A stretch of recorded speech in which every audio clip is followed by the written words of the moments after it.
Hey guys, it's Dawn, and I have just recently returned from vacation, and I am still carrying that nautical beach theme with me. So as soon as I got home, I wanted to pull out a bunch of our nautical themed stamp sets and dies and just experiment.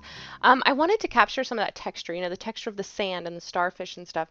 So that's what you're going to see today. Today I'm going to create this card, and I'm going to experiment with the Martha Stewart texture effect along with some embossing paste. I had no preconceived plan, no practice run. So what you'll see here is me experimenting. So you'll see me make some mistakes, and then you'll see how I kind of correct some of those mistakes, and hopefully you'll have fun watching. I'll be using a palette knife to spread this out, and this is actually a palette knife from a cake decorating kit that I just bent at an angle so that it would lay flat and I could use it to spread. But yeah, I'm bad about reutilizing tools for things they're not supposed to be used for.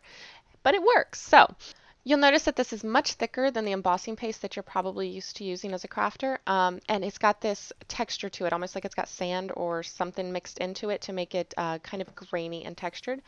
And the goal here is to spread out a thin layer onto this cardstock that after it dries I can then die cut my shapes from.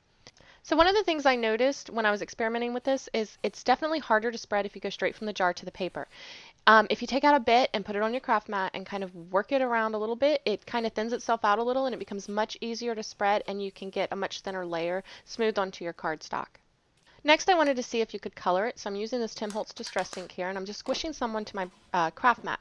And then I'm going to take some out of the jar, and I'm going to start mixing it in. I wasn't sure how well it would receive the color, or how quickly it would change, so I'm doing a little bit by little bit. And here you'll notice I talked about it becoming easier to spread when you worked it on your craft mat a little bit. Here you can already see it starting to almost warm up, and it's becoming definitely creamier and easier to spread. So I would recommend taking some out onto your craft mat first and then spreading it onto your cardstock.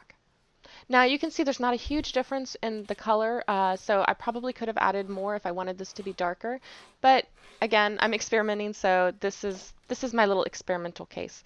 Now I'm going to set this aside to dry, and then I'm going to try to die cut it. And just like regular embossing paste, this is easy to clean up with a damp paper towel or a baby wipe. Just make sure you get it when it's wet or damp. It still comes up when it's dry, but it's definitely much easier when it's still wet. I've allowed this to dry, and I was actually pleasantly surprised to find that it is still quite malleable. It doesn't become hard and crinkly, so it's not going to crack. For the die cutting, we'll be using the Guiding Light dies. Now this has a matching stamp set, but today we're just going to be using the dies, and we're going to be using the sand dollar and the starfish. Initially, I tried to run these through at the same time, and you'll see here that it doesn't cut through, and I think it's because the uneven texture of the paste itself created uneven pressure. So this didn't quite cut. It did actually emboss it, which was kind of neat looking, and I think I might try that for a different technique. But here I wanted them to cut out, so I decided to just run them through separately.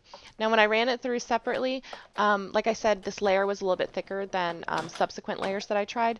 So here you can see I'm running it back and forth a couple of times. I just really want to make sure that that cuts all the way through.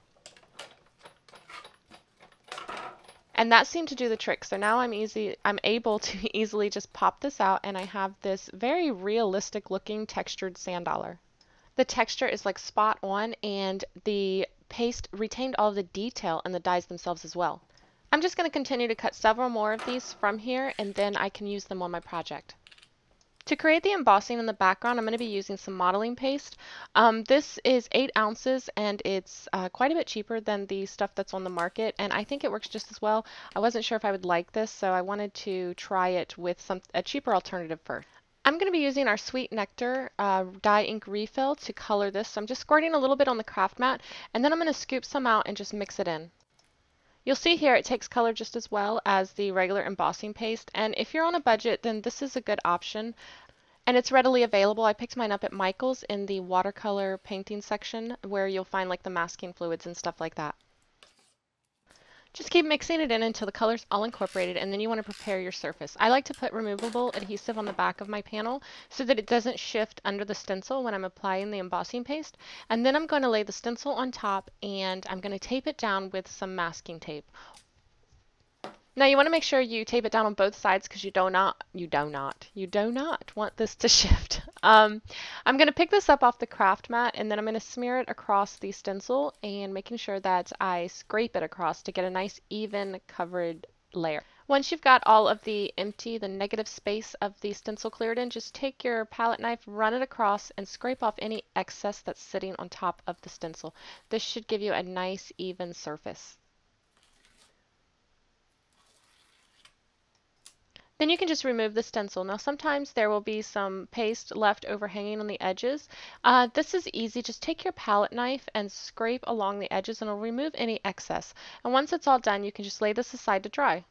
Now this didn't take very long at all to dry, maybe 10 or 15 minutes. So while that was drying, I went ahead and cut out a bunch of shapes. I used our Clear Cut Circle Stackers die, our Nautical Notions die, and our Basic Banner die. And then I have those sand dollars and starfish over there that I had already cut out. Now what I'm going to do here is just try to get a feel for the composition, the basic arrangement. Again, I'm going on the fly here. I had no card or sketch or anything to go by. So I'm just playing around and getting a feel for my composition. And then I can come in and start adding color or embossing or replacing certain shapes with maybe patterned paper or something like that. But to start off with, I always like to kind of arrange it and get an idea for the composition.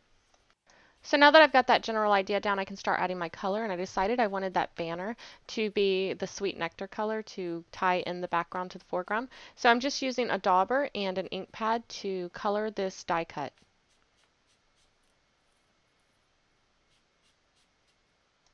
I decided that these were kind of floating and they needed something to ground them, so I used our Timeless Tags 2 die, and I'm going to add that in the back. Now that's going to provide kind of a something to connect all of these individual pieces and make them seem like one focal point.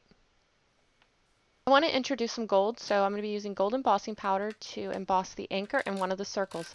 I'm going to temporarily adhere them to a scrap piece of paper so that I can hold on to something while I am embossing them.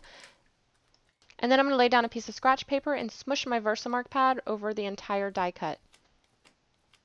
Sprinkle on my embossing powder, tap off the excess, and heat emboss.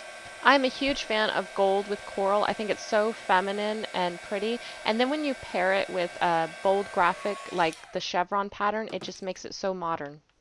So now it's time to just put this card together. I've trimmed down that back emboss panel to 3.5 inches by 5.5 inches, and I've threaded my tag with a little bit of twine. And I already have a good idea of how I wanted this to be arranged, so I can just start adhering things. I'm going to use some Tombow Mono multi-glue to adhere the anchor. And again, I'm just going to use little tiny dots because I don't want this to smush out around the edges. And I've heat embossed our sentiment from our Dockside stamp set using Wow Bright White embossing powder. It's my favorite white embossing powder.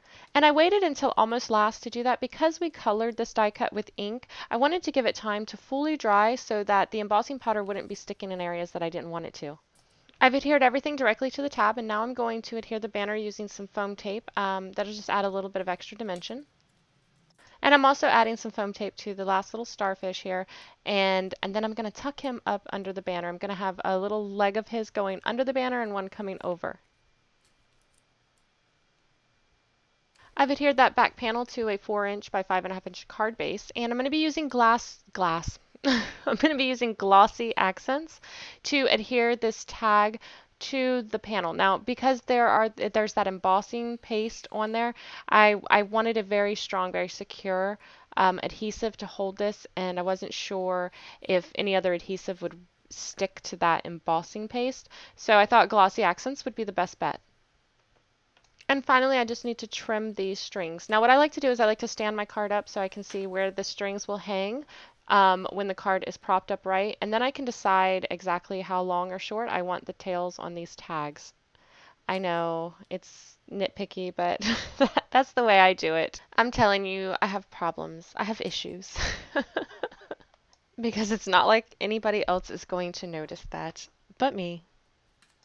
And that finishes this card. I really hope you guys enjoyed today's video. I have another one coming up using this texture effect paste. It's a shaker card that a lot of you guys commented on Instagram and wanted to see it, so I have that video coming up shortly. Don't forget you can find all the featured W+9 supplies at w+9.com, and you can find us at our blog at stampawaywithme.blogspot.com. You can also find us on Facebook, Twitter, Instagram, Pinterest. Thank you guys so much for watching. I really hope you enjoyed, and I will see you next time. Bye!